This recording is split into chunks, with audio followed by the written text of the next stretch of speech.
Okay.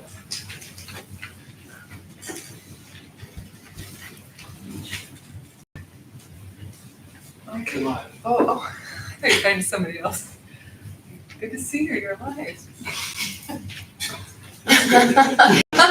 so happy. I was joking. You're alive. Must be talking to an old friend. Okay. I'm alive. He's alive. Is that, what is that? Is that Young Frankenstein? He's alive. Great movie. If you're too young to have seen Young Frankenstein. I'm sorry. I don't know what I'm doing. This has never happened before. Okay, close your ears.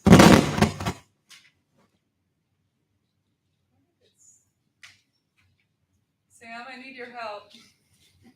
Sam, your help. Something's happening with the sound. Please. Something's happening with the sound. It's crackling a lot. So could everybody close your ears? I'm going to turn it on right now. I mean, if you're worried about it. Here it goes. Okay, testing.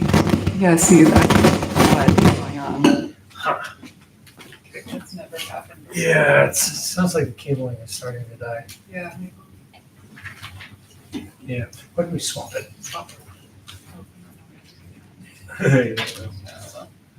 Actually, maybe, well, the thing is, I think it's this cable that's so.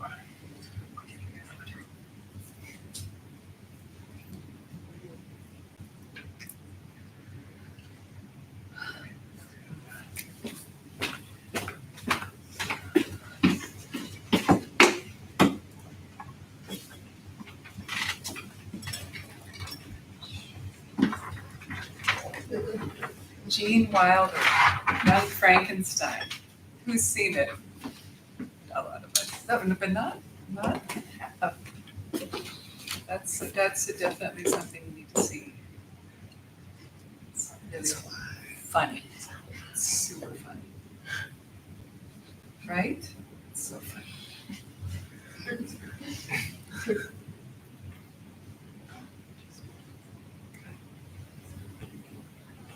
This is a better size for me. It's tightened. It's definitely tightened up more. Just tighten. Yeah, I think it's the same thing. But this one doesn't Feels do that better. correctly. Okay, testing. Yeah. Number 1. Thank you, Sam. Yeah, of course.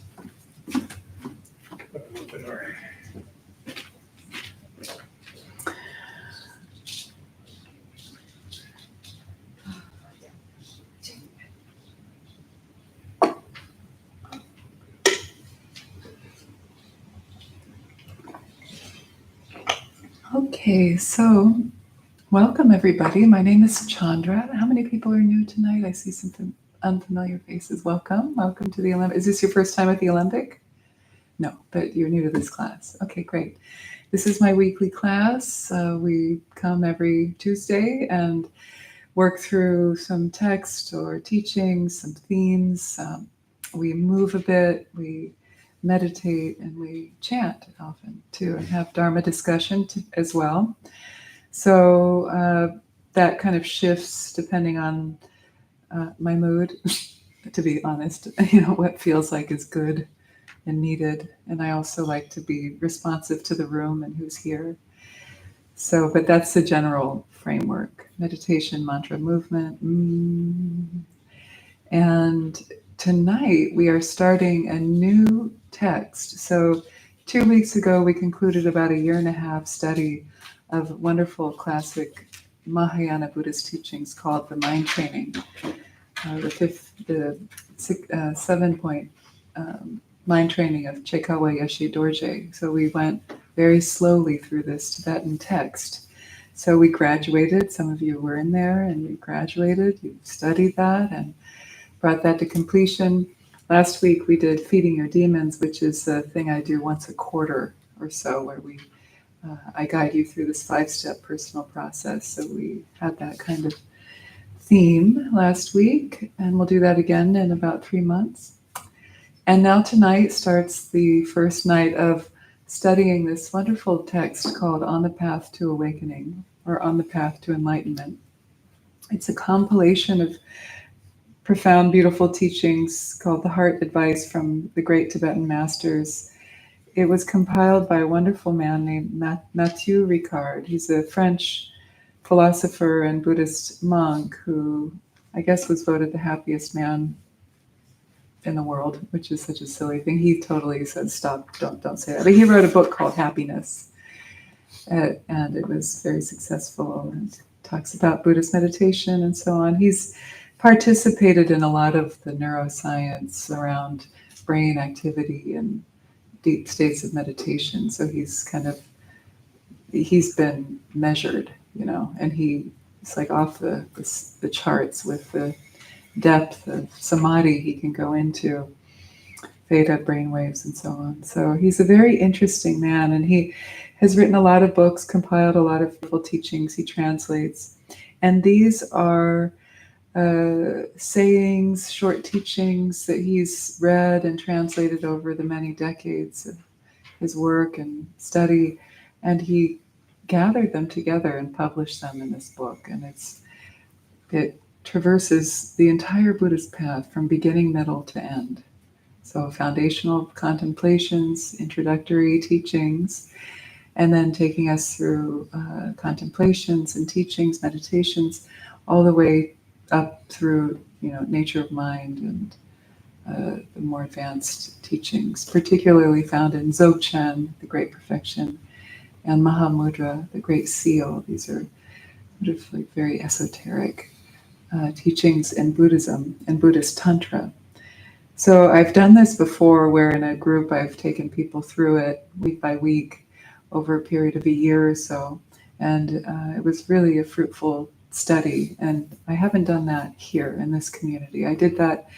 How many people are familiar with the wonderful center in the city called San Francisco Dharma Collective? Yeah, so we did this there, and it was good. Eve and I co-taught this there. Eve Ekman and I did that. So what I recommend, last thing I'll say about this is I think what would be great is if you can, and if you want to keep coming regularly, even if you drop in from time to time, or even if you never come back ever again, I think you should get this book and read it. And especially if you're coming back to the class, just read a few pages or their chapters, section by section, on the different themes, so that when we come to class together and I start to lay out some ideas, we can have a rich discussion. We can go even deeper if you're doing a reading. Okay? So On the Path to Awakening, Mathieu Ricard, Ricard. Really great. This should be in everybody's Dharma library. And if you're an audiobook person, the audiobook is fabulous. I've listened to it over and over again, like on long trips, or I listen to it as I'm falling asleep. It's a good, positive mental state, sleepy time thing to listen to as well. Put you in a good space for dream time. I like audiobooks, so I recommend it. So what we'll do now is we will begin with some movement, and then we'll sit. Yeah? So the movement we do, don't worry, it's not like Ashtanga yoga, which is really acrobatic. Just we do some joint mobility exercises, maybe some squats or some work with the hips and the ankles, and getting our body ready to sit more comfortably. So that's the whole purpose. All right. So let's do the seated warm-ups. Sometimes we do the standing version, sometimes we do the seated version. So with the seated version, what we do first is start with the feet straight ahead, like straight. If you can be on the floor, that's great. You can grab a zabuton and spread out. And then for meditation, you can get back up. And if you don't want to do that, you don't have to. You can do these exercises and modify them from the chair. But yeah. Good. Okay. So sitting up nice and tall. If you like to have a cushion sort of under the sits bones or supporting you a little bit, you can do that. The hands are behind you a bit, fingertips propping you up. Straighten through the arms and lift up through the chest. Draw the shoulder blades down the back. So you're really bringing the chest forward. Even this simple posture helps to build strength in the paraspinal muscles that run along the spine, paraspinal. If your hamstrings are kind of tight, you can also bend the knees. Good. Yeah. Flex the feet.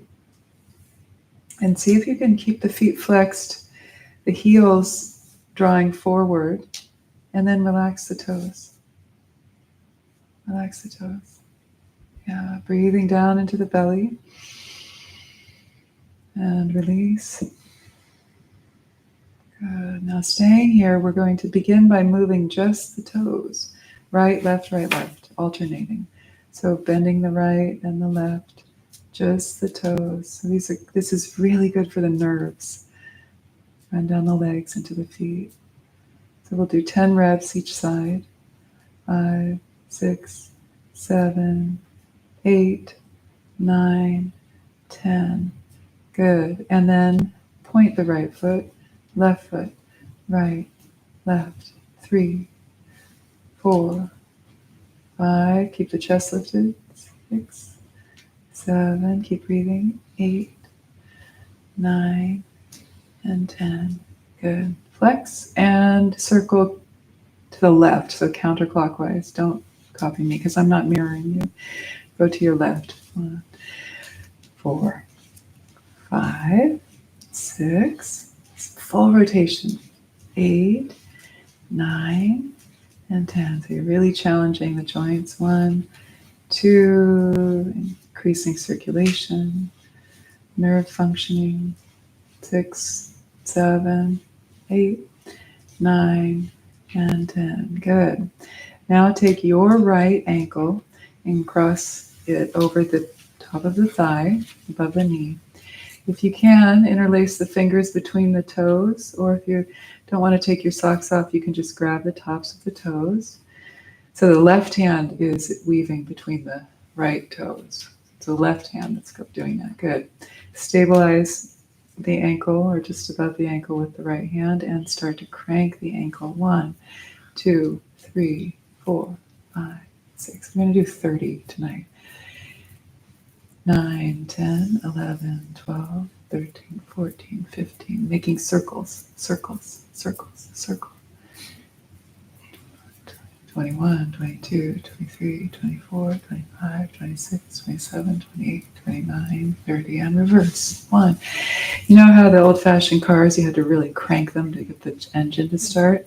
That's like what you're doing. And you can also palpate up and down the back of the calf to help circulation.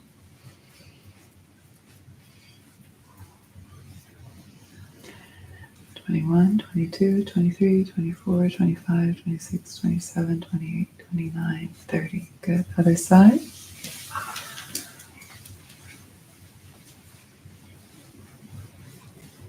And 1, 2, 3, 4, 5, 6, 7. Flex the other foot so that bottom leg is firm and awake. 15, 16, 17, 18, 19, 20, 21. Keep breathing. 2, 3, 4, 5, 6, 27, 28, 29, 30. Reverse. 1, 2. Keep massaging the leg with the left hand. 11, 12, 13. Really crank it. Come on. Don't go to sleep here. Oh, you feel it getting warm? Come on. A little faster. Come on. That's good. When we meditate a lot, we get really stagnant in the bottom part of the body. The lymph, the blood. Now shake it out. Good. Okay. So now what you're going to do is bend the right knee. Take the hands and palpate, like massage the tissues, the tendons, the muscles behind the knee. And then the thumbs also are palpating around the ring around the kneecap. And then move down the calf, really massaging. Squeeze and soak those tissues down to the ankle, and then massage back up. Behind the knee, really dig in there. And then palpate along the hamstrings up towards the hip. And then back down. I like to also strum the hamstrings, like loosen those up.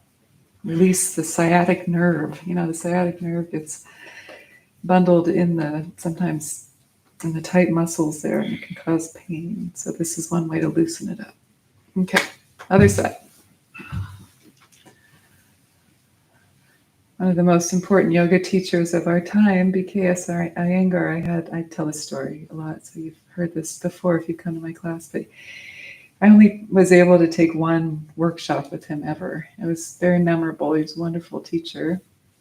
Now work your way down, but he had us do this, and he said, never get into lotus, never try lotus without checking in with your knees and really massaging, loosening up the tissues there, because you don't want to overtax the knee and cause damage. So, and then work your way up the back of the hamstring, strumming the hamstrings, working your way back down. Good. Okay. And shake it out again. Now, same thing, cross the right ankle over the left thigh, interlace the fingers or grab the tops of the toes. This time, you're going to take the right hand and reach around the outer thigh near the knee, and then bring the shin parallel with the floor and sit up nice and straight. Try not to do that. And now you're going to stir the foot to the right. 4, 5. Flex the bottom foot, really firm the bottom leg. Yes. 9, 10, and reverse. Good. 1, 2, 3, 4, 5, 6, 7, 8. This is to create mobility in the hip socket. 9 and 10. Other side. Good. Now really take that left hand and really you're holding the thigh right underneath the knee out to the side. Yeah. And circle to the right. 2, 3, sit up tall. 5, 6, 7, higher with the shin. Stephen. Your hand should be under on the thigh. Yeah. Yeah.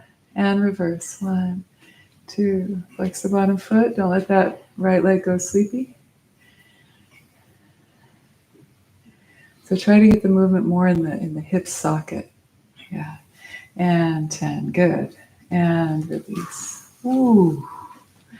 Then, now you're going to see if you can bring this right foot in close to the navel and place it, the top of the foot on the top of the thigh, without pushing. Don't push the knee down. You want it to be a natural, good feeling, if you can. Yeah, it's okay if you can't.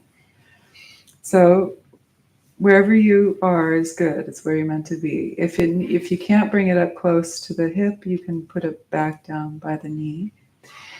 In either case, the left hand is on the foot and the right hand is holding, kind of cradling the knee. Okay? Sit up nice and tall and then hug the knee in. One, who's making all those noises? Is that you over there? That's the new volunteer. You're allowed. So see what I'm doing? I'm pulling it, but then I'm letting it come down on its own. I'm not pushing it down. Pulling it, you can hold it. I really like that feeling when I'm hugging in. Do you feel it pulling on the low back? And I do. I've got issues with my low back, and this can be very helpful. And then release down. So what we're doing is we're trying to get more mobility in the hip. Let's say that's 8, 9, 10. Let's stay here for a minute. So if you're like this, you can just hold the knee in and sit up straight. Yeah, that's good. You feel that too? Good. All right. And then release down. Switch sides. So the idea is to bring the foot in like it's on a platter and bring the heel near the navel and then lay it down like that if you can. Or like this. And then sit up tall. 1. Breathe, my darling, breathe. And don't push. Don't push. We want you to lead with happy knees. This is mainly supposed to be working with the hip. So if the knee needs to stay high, let it stay high like that. Feel it in your hip? Yeah, good.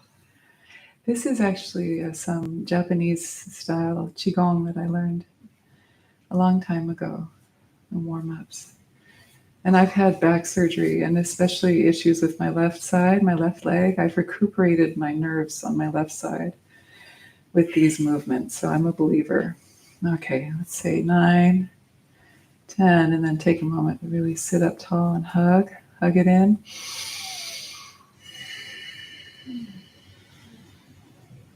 Good. And then, like in the beginning, after my surgery, I couldn't point, I couldn't move my toes, and I could barely feel them. And so by even literally, I would just do this like over and over and over again. It's still weaker. Do you have one side that's weaker than the other? So even without, spine injuries and things like that, we get out of balance. So these types of things are really important for us to do as we get older. And a lot of you are young. Set yourself up. Sam, you're so young. Like if you set yourself up right now, it's going to really pay off. My yoga teacher used to always say, if you set yourself up well with good habits and good, strong, bones and, prana's moving well, then by the time you get into your 60s, 70s, you're well prepared for those decades where it can really start falling apart. So we can support each other. All right, so now we're going to work with the upper body. So take a comfortable cross-legged position, or if you want to go back to the chair, you can do that now. If lotus is an option for you, then try to take it. And you might just hold it for a couple minutes and then you can get out of it. But we've set you up, If you're somebody who's played around with lotus and you want to see how it feels, it's a good time to get in it. Because A, it's the end of the day and we tend to be more open after moving a lot throughout the day. And B, we just did some warm-ups. So place the hands on the knees. You're in a comfortable cross-legged position or in the chair, whatever is good for you. We're going to work with the neck. Exhale, the chin down, and then to the right shoulder, circling around. We'll do 5 circles each direction. If this is not good for your neck, you can also do forward, back, and side to side movement with the neck. 3, relax the shoulders, relax the jaw. 4,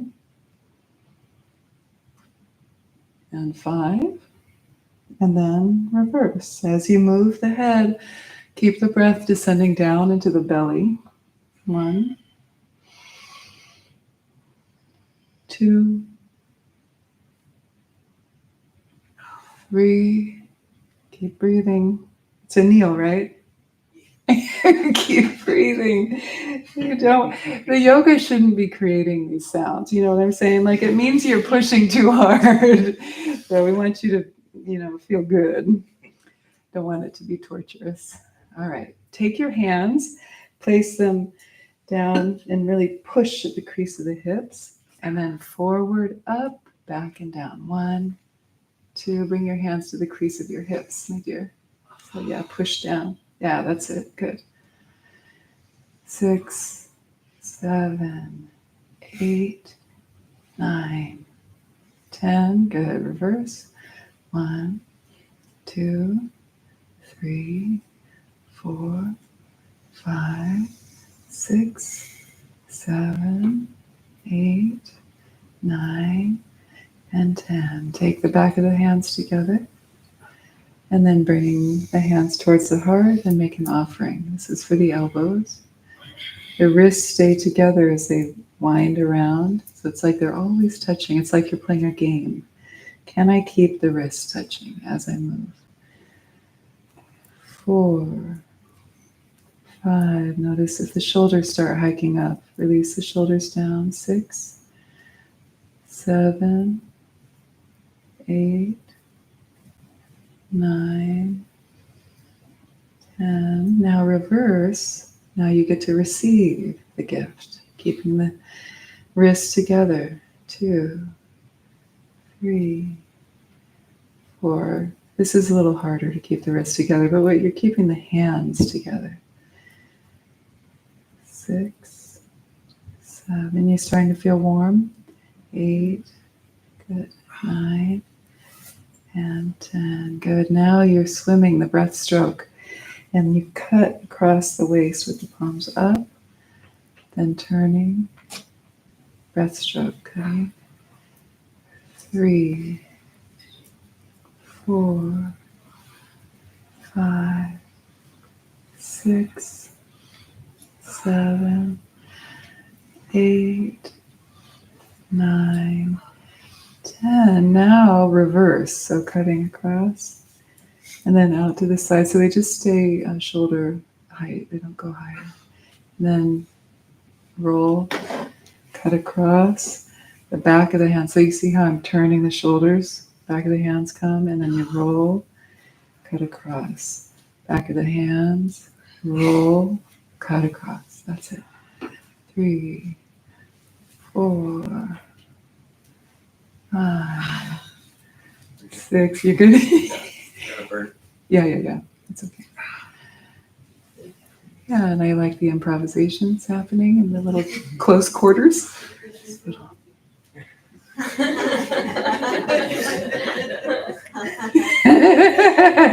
It's good. I like it. Okay, then the last time you come together with the wrists, and then interlace the fingers. Notice if the shoulders are up here. Drop them. Yeah.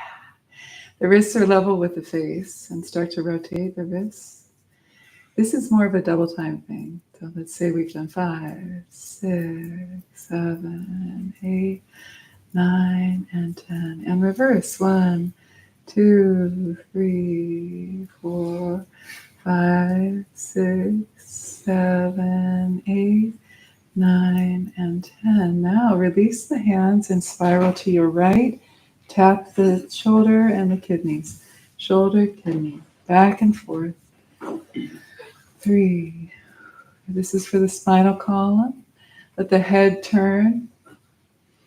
6, 7, 8, 9, and 10. Now bring the hands to the knees. Circle the navel. 1, 2. You can do bigger circles. I'm doing small ones. Just listen to your body. 7, 8, 9, 10. And reverse. 1, 2, 3, 4, 5, 6, 7, 8, 9, 10. Now forward and back, waving. 1, 2, 3, 4, 5, 6, 7, 8, 9, and 10. Good. Inhale, interlace the fingers, open overhead, reach up high through the hands, through the spine. Breathe, inhale, exhale. Good. See if you can bring the shoulders down and turn the palms up towards the sky. Good. Then inhale. With your next exhalation, turn towards your right slowly from the navel. It might be a small movement, working through the strength of the back and the core. Then inhale back to center. Nice and tall. Exhale. Stay tall as you move and twist from the navel. You're exhaling as you twist. And then inhale back to center. Exhale to your right. Inhale back to center. Exhale to your left. From the navel. Inhale back to center. Now exhale to your right. We're going to stay here for 3 breaths.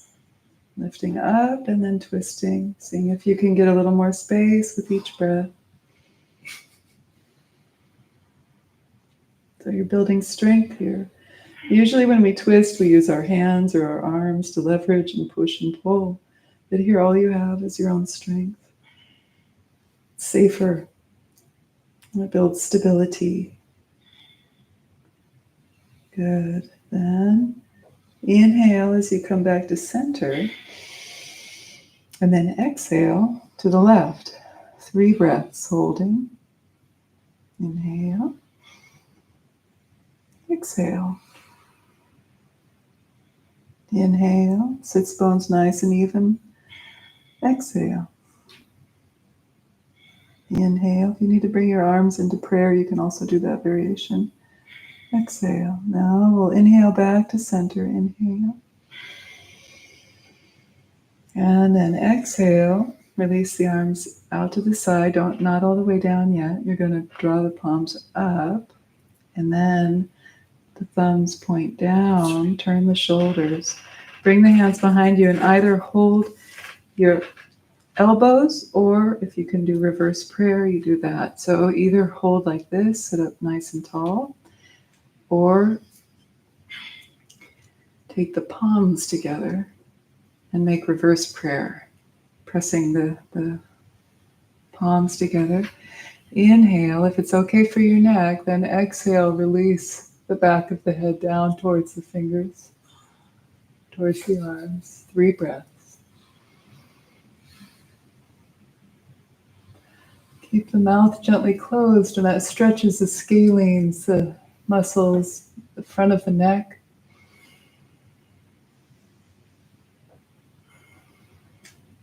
Now you can either fold forward by just lifting the head forward, and then if you like this position, stay in it as you fold forward. If you need to release the hands and then walk the hands along the floor for stability, then you can do it that way. Take 5 breaths now, folding forward. If you are in prayer, then really make sure that your hips are nice and glued to the floor or cushion. That's it. So it's like you're sitting back. I'm a little worried about your knees, Kevin, because you're up on a cushion, and so your weight's pushing forward into the knees. Yeah. So come on. Yeah, that's a bit safer. Yeah. Couple more breaths. Good. Very nice.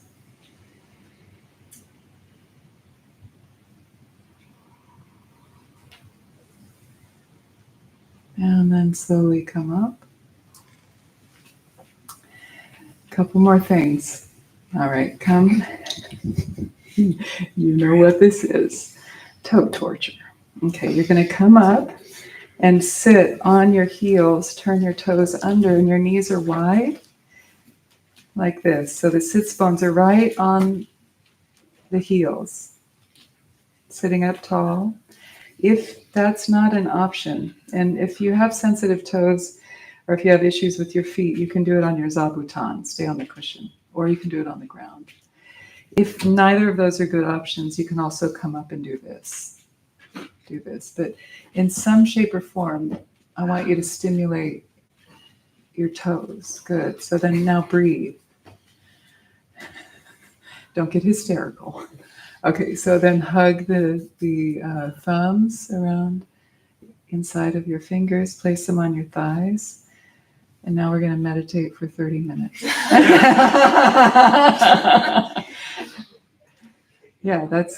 So what this is doing is it's stretching the soles of your feet, stretching those tissues that get so tight as we get older and stiffer. This is the fountain of youth right here. A few more breaths. Good. Looking better. Stay with it. Stay calm. It's meant to be challenging. That's good. Good.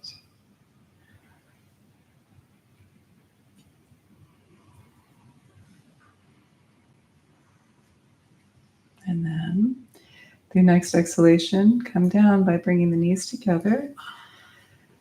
And then point toes. This will be our last position. So point the toes. So you're sitting on the heels, weight is back on the hands, and then lean back and lift the knees as high as you can. And that stretches the tops of the feet.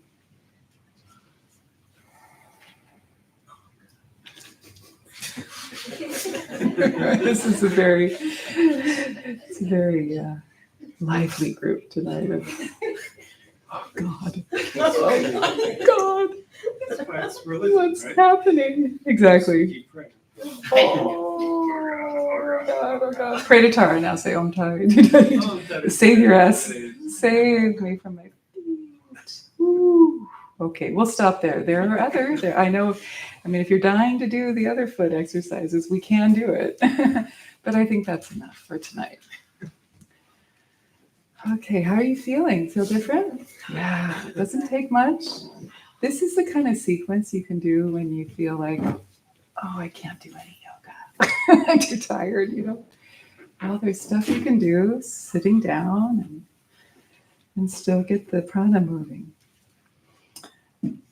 Okay. So now find a comfortable position. Make sure you're all set up for success, which is definitely not the attitude you're supposed to have when you meditate.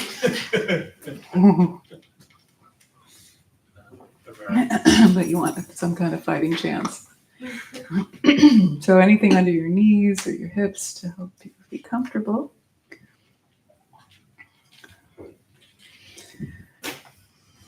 So we will sit for about 30 minutes.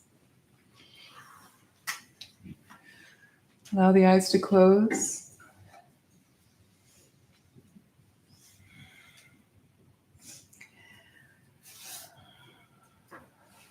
Take a few deep, conscious, luxurious breaths, really offering that to yourself.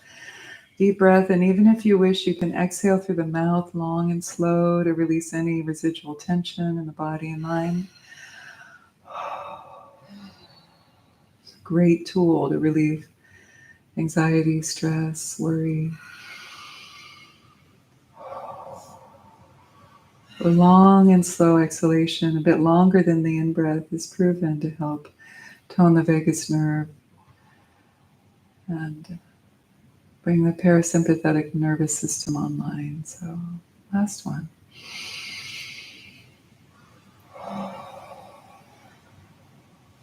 Good. And then breathing at your own rhythm through the nose if you can, or the mouth. Relax the belly, relax your whole belt line, the sides, the kidneys, and feel the breath descending and filling the vase, the bowl of the pelvis, releasing tension with the out-breath.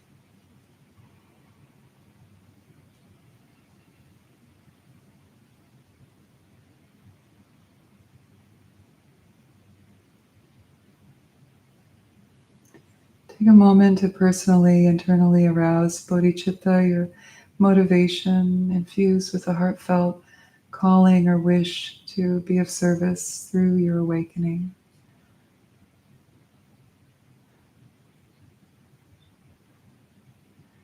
It's a very common and auspicious way to begin any meditation practice. Arousing your motivation is like having a ballast on a ship. Helps to chart your course and bring you in the direction you want to go. And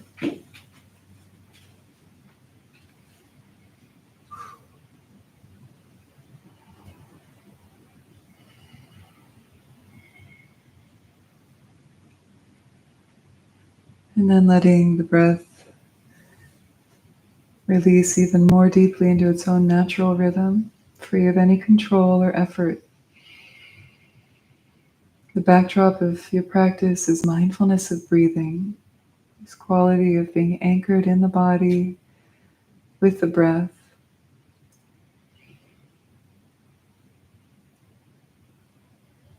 Noticing the sensations as you breathe in and out, passing through the nose, down into the lungs, and then back out again. It's as if you're gently placing the mind on the breath. like a horse and its rider.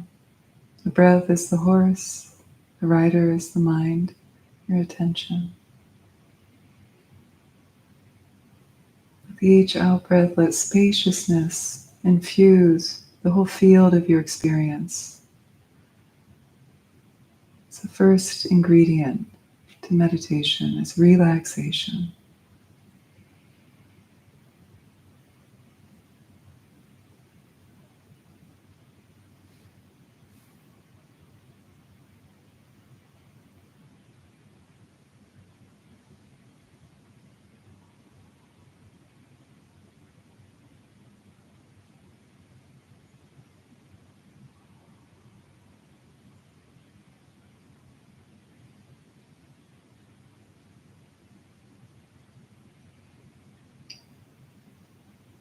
And then checking your posture, noticing the tongue. Where is it in the mouth? If you need to, then remind yourself to place the tip of the tongue at the upper palate, the root of the top front teeth. Then relax the lower molars away from the upper molars. Relax the jaw. Relax the muscles of the face, and the eyes can either be closed or slightly open at a comfortable downward angle. If the eyes are open, relax the gaze, soften the gaze.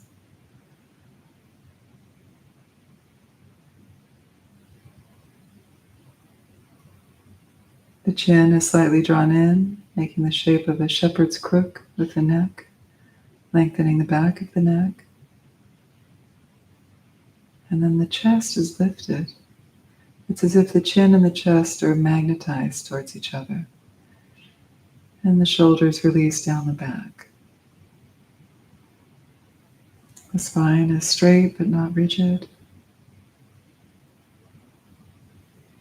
The arms relaxed, the hands, palms down on your thighs.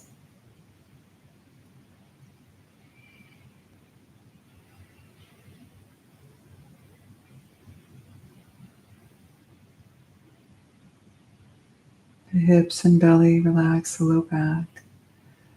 Release any gripping at the pelvic floor, the pelvic bowl. See if you can soften, trust the earth beneath you.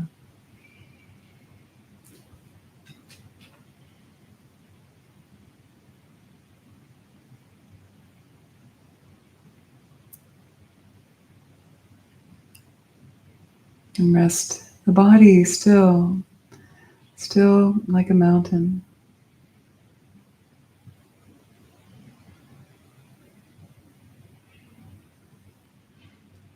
Let the breath settle in its natural rhythm. Quiet, like a lute with its strings cut through.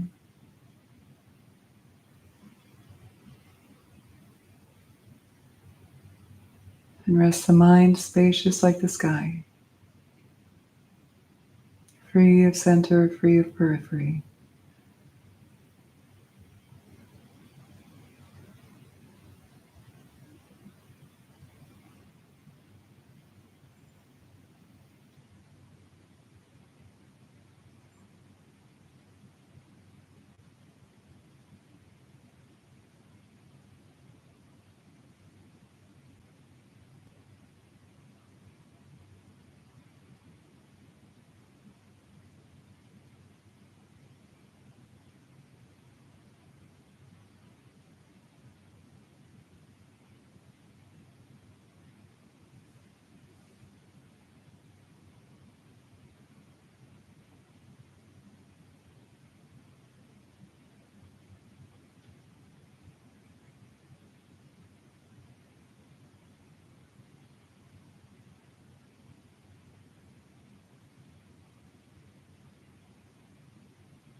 And practice the quality of non-attachment, of non-grasping with thoughts and perceptions that float in and out of the space of the mind. Just like a bird flies through the sky, it appears and then moves out of the field of vision. And it doesn't change the sky. Thoughts are the same. They arise and pass, but they themselves don't change the space of awareness.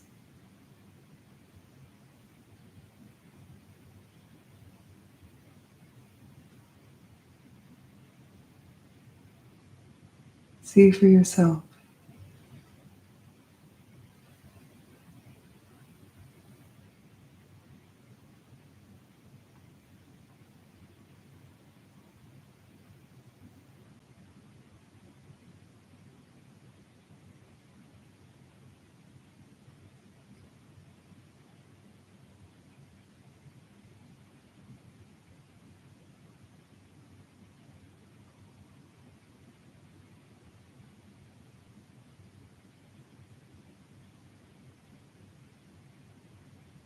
Inner freedom comes when we're no longer bound by our thoughts, fused with concepts. We can witness them and acknowledge them,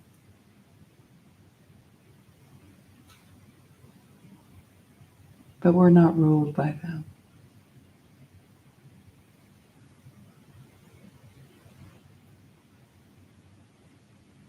Meditation is our practice ground, practicing freedom.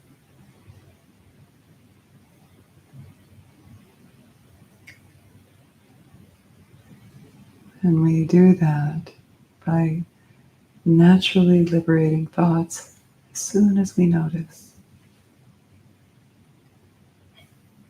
Naturally liberate grasping, that fixation, the glue, the cling that fuses our awareness with thought. Just let thought bubble up and pass away. And stabilize that more spacious experience of awareness that pervades thought. Awareness that pervades perception, likes and dislikes, memories, projections, hope and fear. Awareness is like the air you breathe. It's always here.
Next ingredient of meditation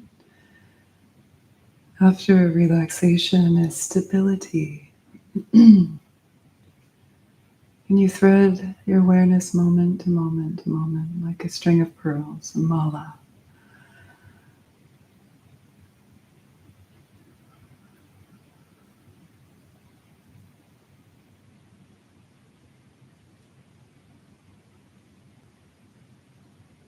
And tell yourself you can get busy thinking as soon as meditation is over. For now, let's clear the deck and focus. Settle the mind in its natural state, free of grasping, free of distraction. Stabilize this experience of awareness, awareness of thought, awareness. It's a wakefulness, but you're present.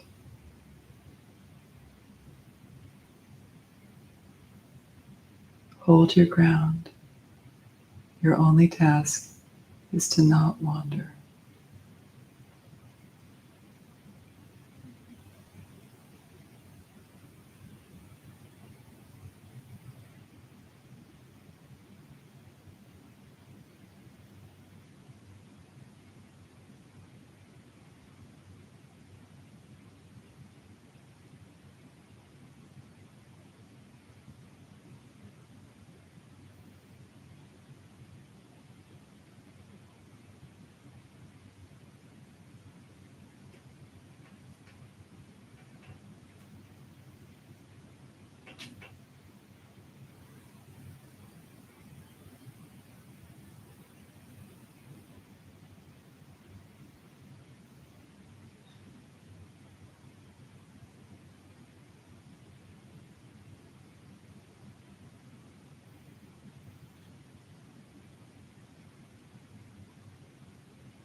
The third ingredient beyond relaxation and stability is clarity, the quality of wakefulness. So if there's a dullness settling in due to the stability or relaxation, check in on yourself. Turn up the dial. Brighten awareness. If you're falling asleep, then open the eyes. If the eyes are already open, then raise the gaze a bit. Take a deep breath, invigorate your attention, and reset.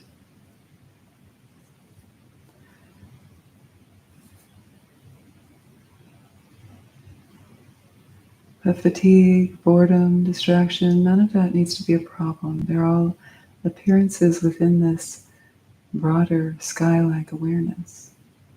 A whole rainbow array of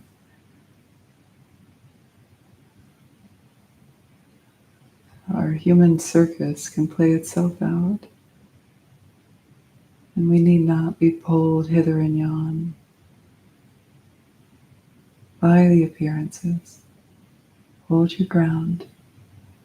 Rest the mind in its natural state, relaxed, stable, vivid wakefulness. Release distraction with the out-breath. And one tool is to heighten clarity with the in-breath, and then stabilize that, broaden it with the out-breath. Soften. You can do that for as long as you need to, and then let it go. A little enhancement practice is to inhale, heighten the clarity, the vividness. Exhale, deepen the relaxation, but without losing the vividness.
And then from time to time, when the mind is somewhat still and stable,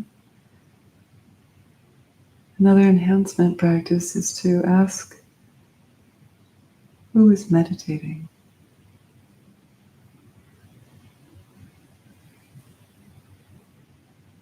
And then rest. Observe. This is not an intellectual exercise. It's experiential.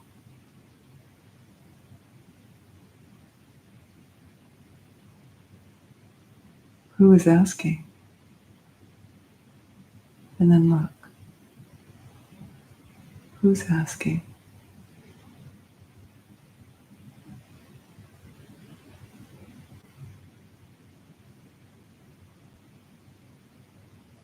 And rest. Rest in awareness.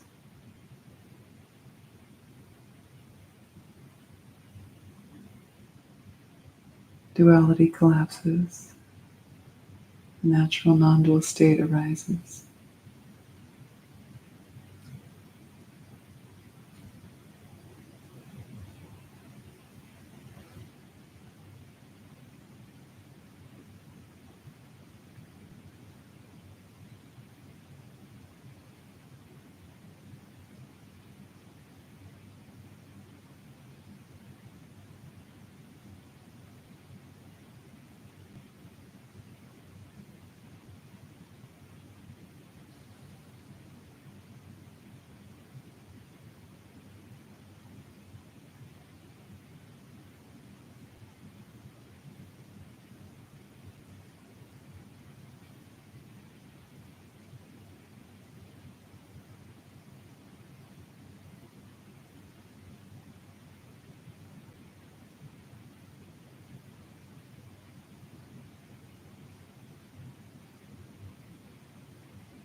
free to stretch your legs or to take care of your body.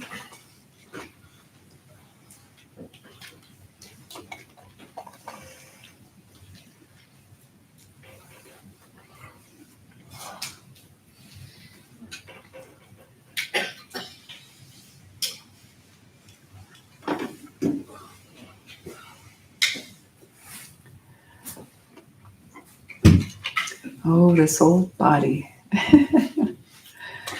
Incarnation, what were we thinking? I think that's really funny. I said that once and a student came up afterwards. I think they sent me an email saying, I found that really depressing. I was like, that's the point. Life sucks and then you die. That's the good news. I'm kidding. I'm just kidding. Some Buddhism gets such a bad rap for being like, people don't understand the Four Noble Truths, so they think, oh, Buddhism's just all about suffering. But one of my teachers said that joke, and I thought it was hilarious. Like, incarnation. What were we thinking? Why did we come back? Why didn't I just hang out in Abhidhamma's Pure Land? Oh, right, I took the Bodhisattva vow. I vowed to work for the welfare of all beings until everybody's free. So here we go again.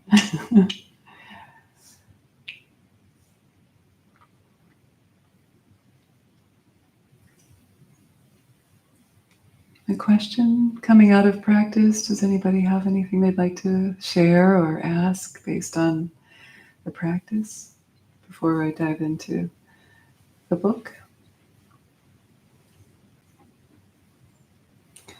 So some of you might be new to this kind of meditation, others not so much, but this was basically a Dzogchen style, a great perfection teaching. That's more of my orientation, Tibetan Buddhism, a Dzogchen style of shamatha, where we take the mind as the object or the anchor of meditation. So usually foundational techniques of cultivating concentration and meditative ability starts with attending to the physical sensations and using the breath. Often the breath is a really good tool, and that's your anchor, the breath. Stay with the breath no matter what. Relax and release, distraction, come back, train the mind, because they say the mind is like a monkey mind. It's like a wild monkey. And the Buddha even said, it's in this introduction, the path, when you first start out on the Dharma, first train in virtuous actions, don't lie, don't kill, don't steal, and so on. Minimize harm, and then tame the mind. So that's what we're doing. We're taming the mind, and there are all these different types of techniques and breath awareness. How many people have done like vipashyana, breath awareness, mindfulness of the breath? Really wonderful. I'm sure more of you have done that. You just were too tired to raise your hand. I think it's just too heavy. After all those arm swimming. So most commonly known is this breath awareness, mindfulness of the breathing. But that's just one of a myriad of tools or anchor objects of meditation. They call it the object of meditation that we can take in this practice. They say that the Buddha taught as many techniques as there are humans on the planet. So if you don't jive with breath awareness, you've got a lot of other options. So tonight, what we did is we started with some simple, just relaxation breaths, but really early on, I had you start with the mind. Be aware of the thoughts bubbling up and rest in that broader experience of awareness. That's essentially practicing mindfulness, but using the mind as the anchor. You're stabilizing that domain of the mind. It's a practice called settling the mind in its natural state. And I really like it because it's more spacious. It kind of gives you a sense of preparation also for the other practices that you'll meet in Dzogchen, where you do sky gazing and you mix awareness with space and so on. So, but all of these techniques are wonderful. It just depends on the person and where you're at in your life. For me, sometimes breath awareness is right on. It's just what I need. And other times I can't take it anymore. It's like enough. Something more spacious is what's needed. Like this. Or sometimes mantra. Do you know that mantra is an option for an anchor in shamatha or calm abiding practice? It's concentration, foundational practice. You can take a mantra and stick with it. Relax, let go of the distractions, stay with the mantra. That's another option. Sometimes this mindfulness of the mind is a little intangible, so it can be challenging. So if you found that challenging, that's not surprising. It takes time. But then once you lock in, it can be very enjoyable. So some of you may have felt that as well. Okay, can we turn up the lights just a little bit? Somebody back there. And Neil, you're here, you get to do something. It's so nice to feel useful. I like you. I can tell you're going to be a good addition to this class. Yeah, that's nice. I need to be able to see the book, and plus I don't want people to fall asleep. Wait, oh, do we need to pet? Okay. All right. This wonderful book, On the Path to Enlightenment. So when you get the book, not if, but when you get the book, read the preface and the introduction, because he lays it out in a very short, concise way. The orientation of Buddhism, which is we are already perfect and complete just as we are. We all have what's called Buddha nature. It's like the seed or the embryo of enlightenment or Buddha mind. So we all have that. All sentient beings have that, right? So even the bugs, the stink bugs, and the birds, and the bees, and the antelope, and us, we all have that sentience. Even the amoebas that can go from one place to another, apparently they're sentient, right? That's the definition of being any little creature that can get itself from one place to another. So I would say maybe even, trees are sentient because they're moving. They're moving north. The Buddha incarnated as a feather tree. The Buddha, one of his Jataka tale stories was a feather tree. Formulated bodhicitta. That's where he first formulated bodhicitta. You're right. I haven't heard that in a long time. And why was it? Because he wanted to grow fruit or be a place of refuge? Some kind of suffering and was moved by it. That's right. Yeah. So if you're not aware of the Jataka tales, they're really interesting, especially if you have children. They're great children's stories. There are lots of books, and they tell the stories. The Jataka tales are the stories of the Buddha's prior lives before he became Buddha. Very interesting. Beautiful little lessons. You can get a bunch of them, individual books. I read them all to my children. Really sweet. Okay, so that is basically the perspective. That is the groundwork. For all of us to understand, we're inherently, intrinsically, basically good. We are good at our core. It's just that due to lifetimes after lifetimes after lifetimes of incarnating and stepping on bugs unknowingly, we've created a lot of bad karma. We've created good karma, bad karma, neutral karma, karma, all the rainbow colors of karma. There's not just bad karma. We also can create good karma by being virtuous and helpful and loving and kind and all of that good stuff. But what the Buddha taught is that because of our not understanding our true nature, we compensate and we create karmas through competitiveness, lying, cheating, confusion, delusion, just being human. It's not easy. And so it's those karmic or adventitious circumstances, they're called, that cloud over the sunshine of our Buddha nature. So that's why we don't know it. We've forgotten who we are. And so the Dharma path is about rediscovering our true nature.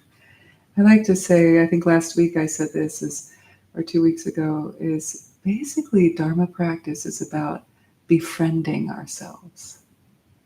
Like, see how tough we are on ourselves and others, heal that, do the work that it takes to, have compassion, self and other compassion, and to be able to turn inward again and again and say, okay, I'm making friends with who I see here.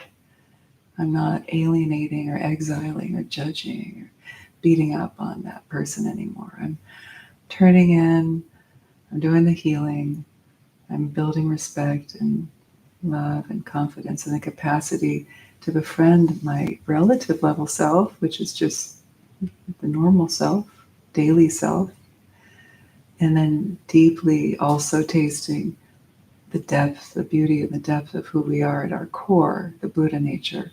And that's the deep friendship. Like, that's who I am. I'm trusting in that. And then when we can do that ourselves, it's through osmosis, right? We entrain with the people around us. They feel that. We become a place of refuge for them.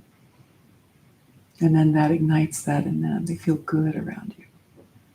Oh, and they might not even know why, because you're radiating that. So they say, how do you know you've purified your karma? Because you've befriended yourself. You don't suffer anymore. Or you suffer less and less and less and less. The Buddha said, without doing any harmful act, abundantly perform beneficial acts. Completely tame your mind. That is the Buddha's teaching in a nutshell. So avoid doing harm, be kind, and then tame your mind. And not in a put it in a cage, not like in an overly forceful way. That's what Dzogchen is so beautiful for in its approach, because some of the earlier teachings can be very don't leave the object of meditation, stay, stay, stay. It's very much like training a very wild puppy, and sometimes it can feel really, I'm bad, I've got to stay.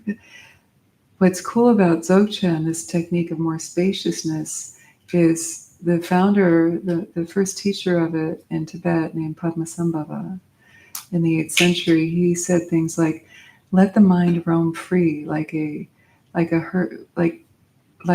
cattle or yak, a herd of yak on an open plain. The herdsman doesn't try to corral and contain and control them all the time. He gives them an open pasture in which to roam. Likewise, give the mind a big, spacious, open pasture and let thoughts bubble up and wander over here and nibble on that and do all of its little things. And without trying to control and push and tame in kind of a forceful way, let the mind kind of tire itself out. That's what you find, especially in longer practice sessions and longer retreats. You realize, I actually don't really have to exert that much effort to calm the mind. If I just let it tire itself out, it comes to a place of stillness on its own accord. It's like a child who's had a lot of cake. You just let it jump on the trampoline for a few hours, and then the next thing you know, it's zonked out. He or she's zonked out. So the mind is kind of like that. One little quote by the Dalai Lama that Matthew Ricard puts in the introduction is pointing to understanding and appreciating the preciousness of this human life. And a part of that is to find meaning. What is your meaning? And that's, Eve Ekman talks about this a lot. She is she's an emotion scientist. That's a thing. And she's also a social worker, PhD from Cal, a very interesting area of study. And she often brings this up, that what is happiness? Well, studies it's actually not so easy to define happiness. People have their own versions of it and definitions, but one of the core elements of a happy life is to have meaning in your life.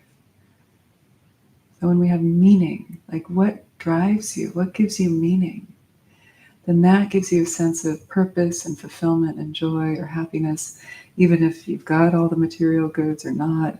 That's secondary or tertiary. It's not the primary cause of happiness.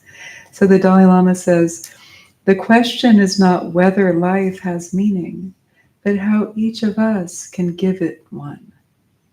That's the Dalai Lama. So how do we give meaning to our life?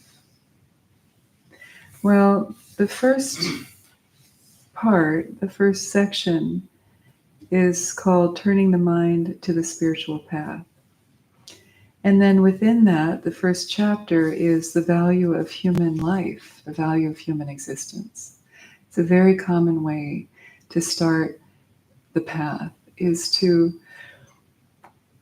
remind ourselves not to waste time. We think we have time, especially when we're younger. We think we have all the time in the world, but we don't know that, right? The only certainty is the uncertainty of the time of our death. We don't know. Maybe some psychic people think maybe they do know, but some of us don't really want to know. Like you don't ask the psychic when I'm going to die. Like, I don't want to know. I don't want to know. In any case, that's the common saying, the only certainty is the uncertainty of time of death. We just don't know. So make use of this life. And from a Dharma perspective, that means applying ourselves to practice. Why? Because it's practice that has lasting benefit.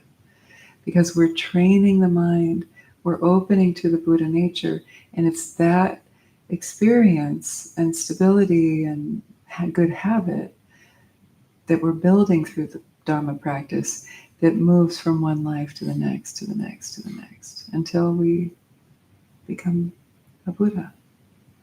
So it's the ultimate investment.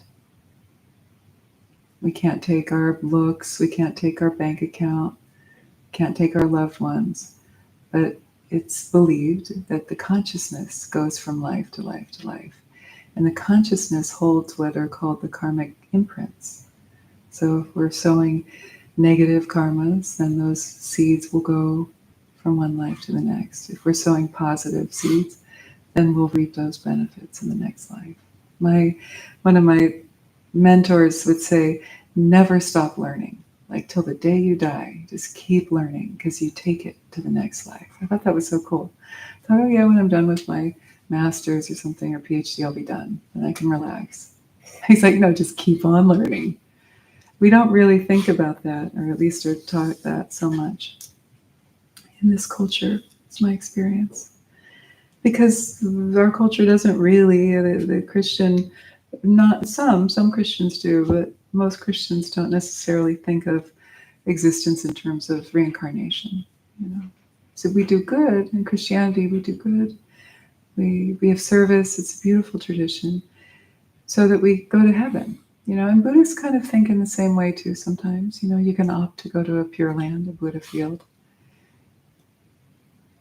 But if you've taken the Bodhisattva vow, you say, well, even if I can be evolved enough to rest continually in a Buddha field, I choose to not just hang out up there. I choose to come down and reincarnate.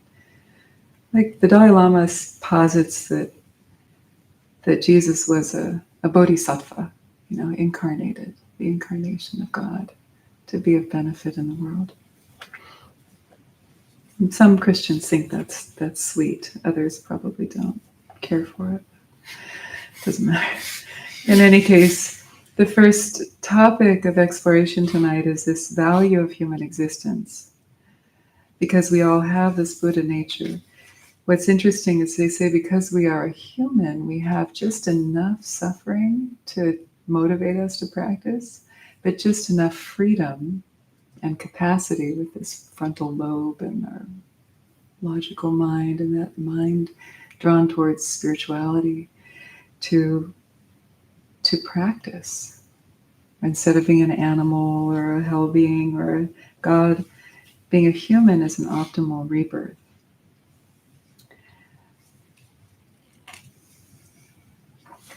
And I want to read this passage by Shechen Gyaltsab.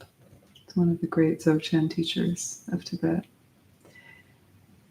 He said, "You might ask, if the nature of Buddhahood is in me, why can't I perceive it right away? It is because, like gold hidden in its matrix, that nature is hidden by the tendencies we have accumulated since time immemorial. Tendencies that have themselves been created by mental poisons, like the kleshas, the afflictive emotions, and then reinforced by the actions that those disturbances have produced." It says in The Praise of the Ultimate Dimension, that's a book, "The brilliance of the sapphire is always there, ready to manifest, but does not appear while the sapphire remains embedded in its matrix. The ultimate dimension is immaculate, but remains hidden under the thick veil of confusion. Its brightness cannot manifest in samsara, the world of suffering, but is revealed in nirvana, the state beyond suffering.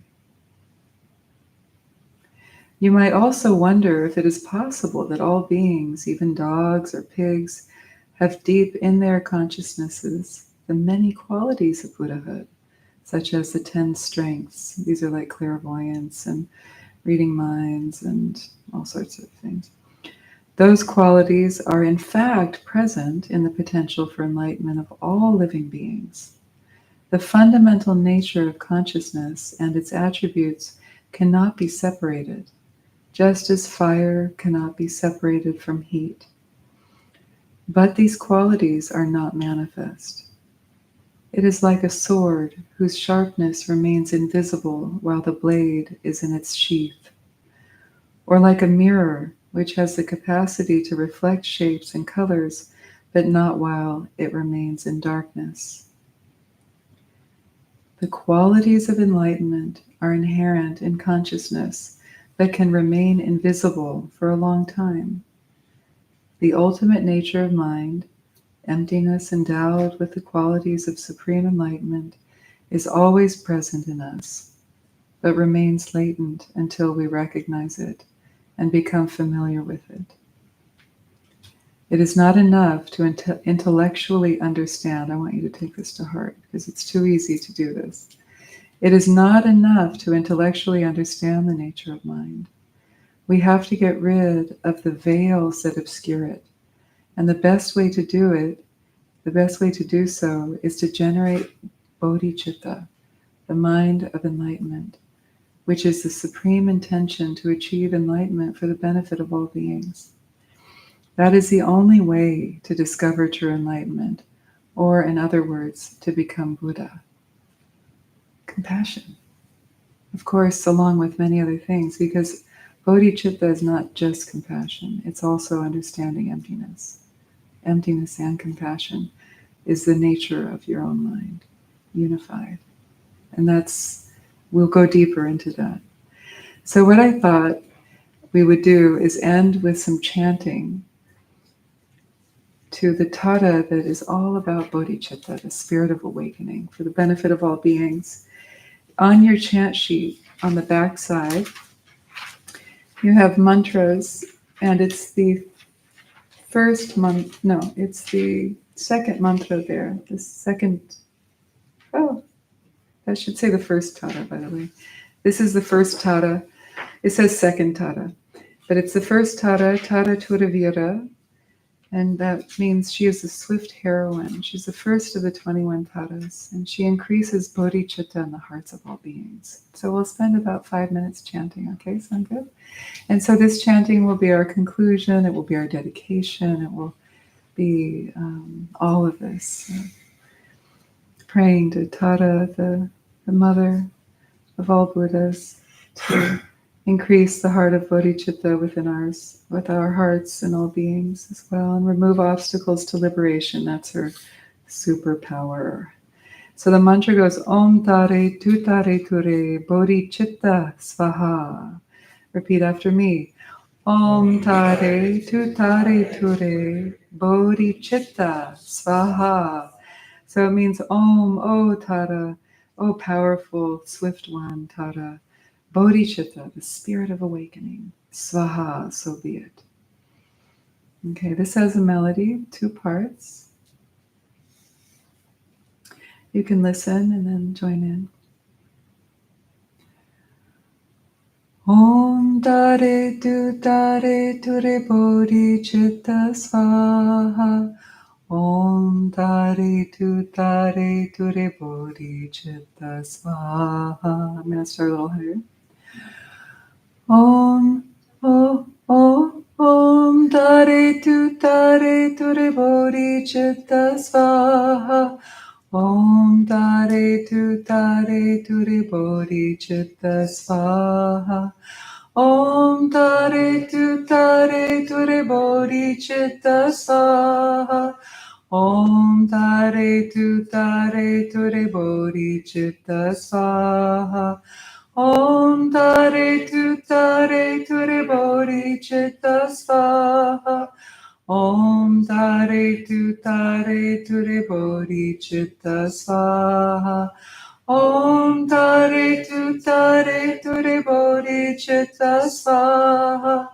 Om Tare Tutare Ture Bodhicitta Svaha. Om Tare Tutare Ture Bodhicitta Svaha.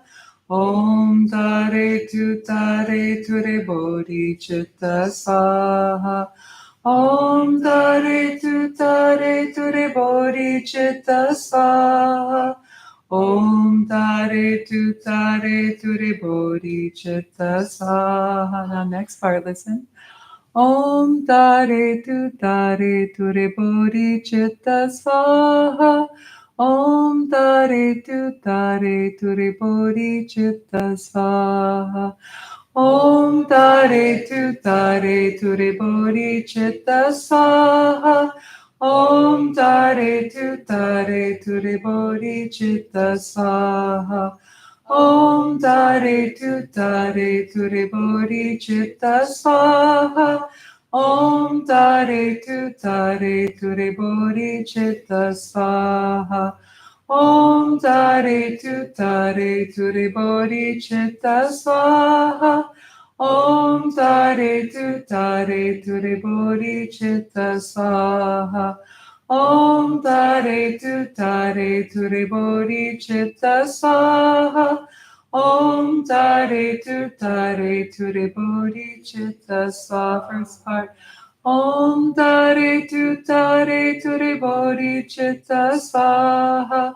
Om Tare Tutare Ture Bodhicitta Svaha. Om Tare Tutare Ture Bodhicitta Svaha. Om Tare Tutare Ture Bodhicitta. Second part. Om Tare Tutare Ture Bodhicitta Svaha. Om Tare Tutare Ture Bodhicitta Svaha. Om Tare Tutare Ture Bodhicitta Svaha. Om Tare Tutare Ture Bodhicitta Svaha.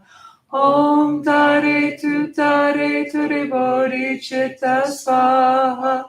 Om Tare Tutare Ture Bodhicitta Svaha. Om Tare Tutare Ture Bodhicitta Svaha. Om Tare Tutare Ture Bodhicitta Svaha. Om Tare Tutare Ture Bodhicitta Svaha. Om Tare Tutare Ture Bodhicitta Svaha. Om Tare Tutare Ture Bodhicitta Svaha. Om Tare Tutare Ture Bodhicitta Svaha. Om Tare Turi Bodhi Chitta Swaha. Om Tare Turi Bodhi Chitta Swaha. Om Tare Turi Bodhi Chitta Swaha. Om Tare Turi Bodhi Chitta Swaha.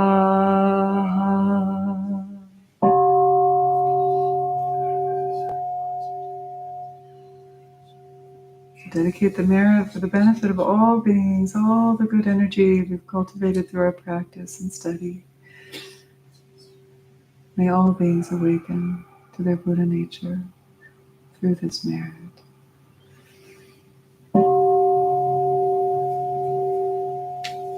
By offering it up, it becomes limitless.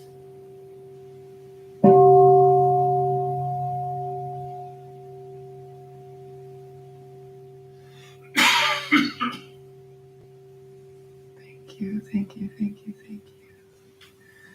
Thank you, everybody. It's so good to be with you and to practice together and sing together.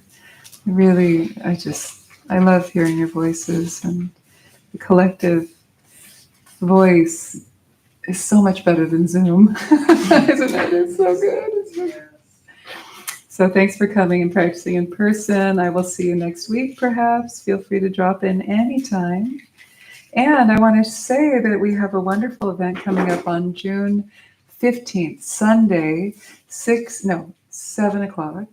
7 to 9 is the album release, first kirtan with Nina Rao, Genevieve, and I together. We formed the 21 Taras Collective, and we recorded 7 melodies of the 21 Tara mantras. And the one we just chanted just now is one of them. It's the first one on the album. So come, tell your friends if you like to chant more. We have a band. It's a beautiful thing. Nina's an amazing chant kirtan artist, and we'll all be singing and playing. Genevieve plays violin. So it'll be good. So mark your calendars. Thank you, everybody. You can sign up on Eventbrite through the Alembic. Take care. Be well. I'll sit up here for a little bit. If you have any questions, or if you're new and want to introduce yourself, you can do that as well. Enjoy a cup of tea. Make some new friends. If you're experienced and a regular here, maybe introduce yourself to somebody new and say hi. If you want to get involved and volunteer, you can also talk to Sam, our executive director here. Thank you. If you want to hear about what we're doing, be sure to get on our mailing list and keep us to date on all our doings. Yeah. Our beings and our doings, our undoings. That's Thursday night. That's for sure. Thursday. Yeah. Oh, good. You signed That was up. my volunteer. Oh, great. You're going to be there.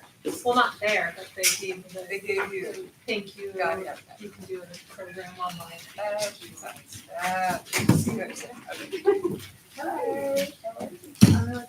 I just wanted to make a suggestion. You might want to put the bookmark on the website. Yes. somewhere, because I was looking for it this weekend in the bookstore and I was like, oh, I can't remember the book. Yes, it should be in the description, but I don't know, maybe they didn't update it. Oh, it might not be updated. It might not be. Anyway, great. Yes. So now you got it. Yeah. I know, I wish I had access. You know, there's also a WhatsApp group for this class. Did you know about that? You're on it, right? The WhatsApp group for this class? I'm not done.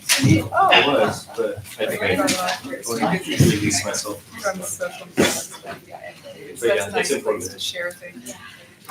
But you got it now. I couldn't remember, so now you reminded us, now I'll get them. I Get couldn't it, find and I will them. remind you to make it very visible on the website. Yeah, because I couldn't remember. Yeah, the website's not so easy to use. You gotta go to Eventbrite. I know, it's a little bit bouncing around, They've but been that's saying okay. for a long time you're gonna get on Eventbrite. It's kind of, it's a good place to Yeah. Yeah, thank you. Thank you. advertise. All right, Okay. well, that was my first time bringing my phone, let me Okay. debrief. See how that was. you like it. Okay, thank you so much. Yeah. I know, but that was my favorite Tuesday night. Really? Why? It felt like, yeah, everyone was kind of. Oh, sweet. Yeah, it's Okay. great. And Okay. also the workout was like Yeah, you like that? Yeah, good. Thanks for the feedback. Tashi Dilla. You did it. You got it. I hope you have a great week. Hi, Rebecca. Rebecca, nice to meet you. Nice to meet you. Great. The other ones? I'll show you what they look like. Very good, I love that. I like Yeah. this. Very nice. Good. It's 2 hours. Yeah. Yeah. But it's a different one. Thank you. Hi, thank you, that was great. You're sharp. Yeah. Do you teach at Easton as well? Yes, I do. I thought so. For like 22 years. Yeah, yeah, yeah.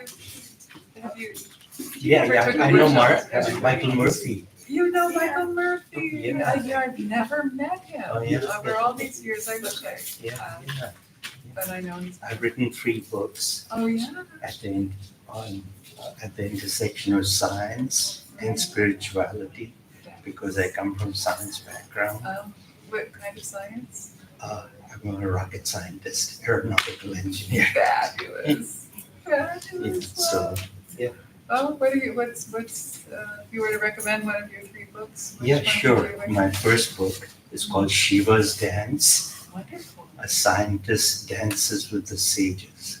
So it's scientist is me, Yes. and I read up on all Hinduism and Buddhism and stuff. Yes. So I tried to assimilate the I feel 2. like I heard of this book.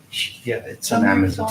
full name? What's your name? Sunil Sunil Mehrotra. Mehrotra. Yeah. I called you Anil. I know an Yeah, Anil. Yeah, Sunil. sure, Sunil. Sunil.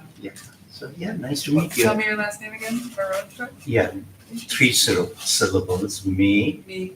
ro, tra. Mehrotra.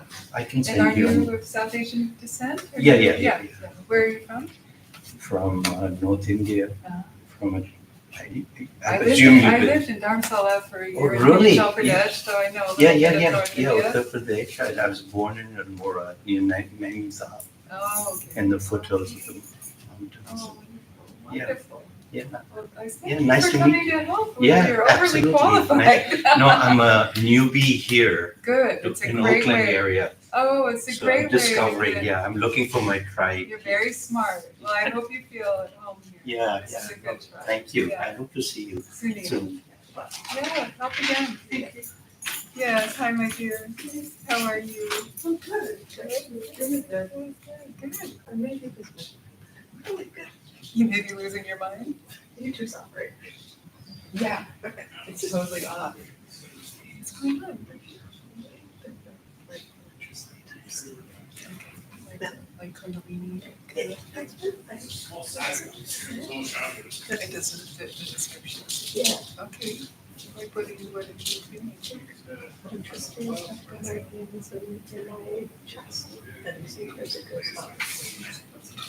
It's like I'm Really trying good. to figure out which one I But I need. feel it, but it's not. Yeah. Yes. I was just hearing about someone who had that experience. When they first felt it out of their body, I thought that was so interesting. Yeah. Yeah. So it means that your subtle body is shifting and balancing itself out. So is it unpleasant? No. Okay, well It's that's fine. it can be, and so I'm glad it's not. No, it's perfectly normal. It's just, I mean, I know it's not normal, but. Yeah. Yes. Right. Well, make sure you either talk to me or to reach any other close teacher you can trust and stay in touch if anything starts to go off. As long as you feel like you don't lose, grip with reality. Yeah, okay.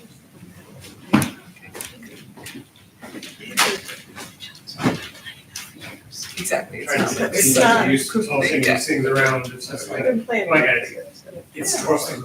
Is it cashew pudding? I don't know. I've got too many of these things at home. Okay. But They're soft and floppy, which makes them hard to maneuver, you know? then you told me this, I was not sick, so. Try it. There's also a couple others in the Yeah, so back. just make sure, you people around you can talk to. More straight. But I think that Because the legs are. the most important thing is to not grasp at it or push it away, not make it too much of a thing, just let it go. Let it go, let it feel it, let it go. The same thing. Just everybody, like, it's inevitable. Considering It's you're not trying bad. different cushions, the black ones work They different. call it like a lung disorder. It's not like Same thing, just It is good there. It's not uncommon. So just keep walking you know, and just around. do whatever it is that Go out as far, grounded and know. circulating. small, but I feel like everybody's Small. They don't have. So don't- It doesn't have to. Long Yes, yeah, so keep breathing through it and It's integrating it. It's like, Good. what I read about it scares me. Yeah, just don't trust yourself. You know, it's your channel opening up. It's fun. We are. Yeah. So it's probably flowing The best. freely and 30-40 open. years. And the 30%. Enjoy that. And trust yourself.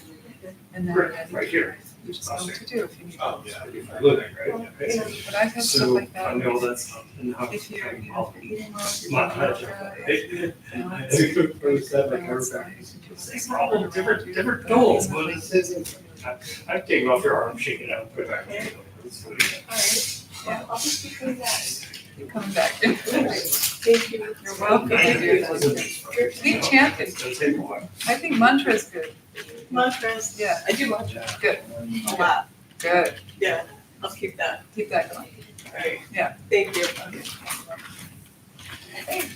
You can sound such a rabbit hole with that vata thing when you're chanting about like Yeah.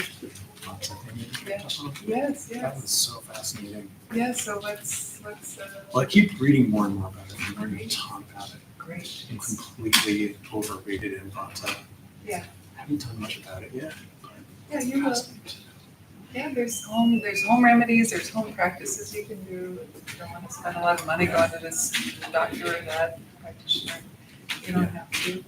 Yeah. There are plenty of, you have a book on it, good. Like how to do self-massage, oil, It's more like cook, cooking, Cooking. cooking for Westerners. Good.